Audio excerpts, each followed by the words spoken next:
Histoire raconte qu'au milieu d'un désert si vaste que même les oiseaux refusaient de le traverser, se cache une cité que nul atlas ne mentionne. Une cité mouvante que l'on dit invisible aux yeux pressés et qui n'apparaît qu'à ceux qui n'ont plus rien à perdre. On raconte que ces murailles changent de place au gré du vent, que ces portes s'ouvrent et se ferment comme si elles étaient vivantes. Certains voyageurs affirment l'avoir vue juste un instant avant qu'elle ne disparaisse dans la chaleur du sable.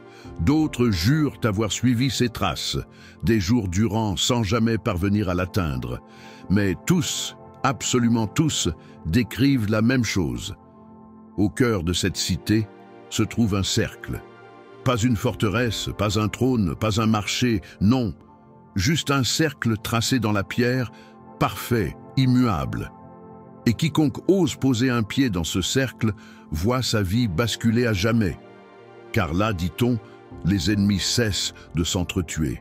Les langues les plus différentes se comprennent. Les mains qui refusaient de se toucher s'unissent comme si elles n'avaient jamais été séparées. Il y a des siècles, un marchand épuisé, seul survivant d'une caravane décimée par la soif, raconte qu'il l'a trouvée. Il croyait halluciner. Ses lèvres étaient brûlées, ses yeux aveuglés par le soleil. Mais il jure qu'en entrant dans la cité, il a vu des guerriers déposer leurs épées, des esclaves marcher aux côtés de leurs maîtres, des enfants de toutes couleurs jouer ensemble, comme s'ils étaient frères de sang. Le marchand n'y resta qu'une nuit. Au matin, la cité avait disparu. Quand il revint chercher la route, il découvrit que tout le désert avait changé de visage. Et pourtant, l'écho de ce qu'il avait vu ne l'avait jamais quitté. Il passa sa vie à raconter que la cité existe bel et bien, mais qu'elle ne se montre qu'à ceux qui en ont vraiment besoin. Les siècles passèrent, des rois avides envoyèrent des armées pour la trouver. Des prêtres proclamèrent qu'elle était un mirage, une punition divine ou un paradis terrestre. Des cartographes tracèrent des cartes où ils laissèrent des zones blanches, persuadés qu'un jour la cité se laisserait découvrir. Mais personne ne la trouva jamais deux fois. Et pourtant, d'âge en âge, le même témoignage ressurgit, un cercle au centre de la cité mouvante qui brise les chaînes de la haine.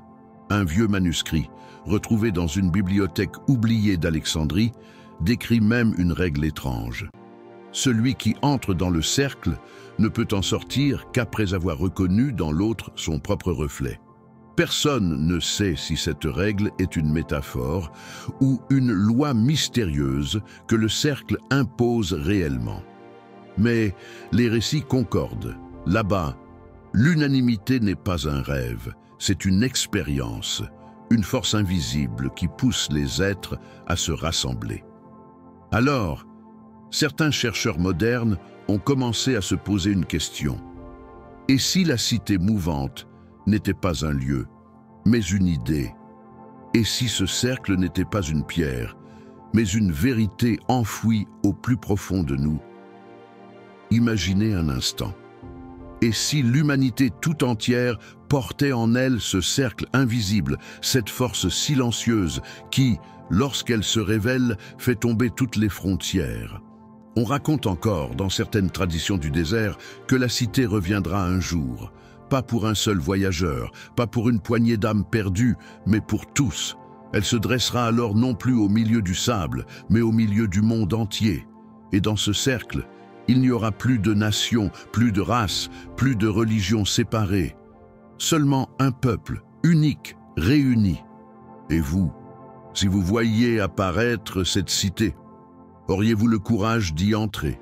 Auriez-vous la force de regarder dans les yeux d'un inconnu et d'y reconnaître votre propre reflet? Car peut-être que le véritable mystère n'est pas où se trouve la cité, mais quand nous serons prêts à la voir.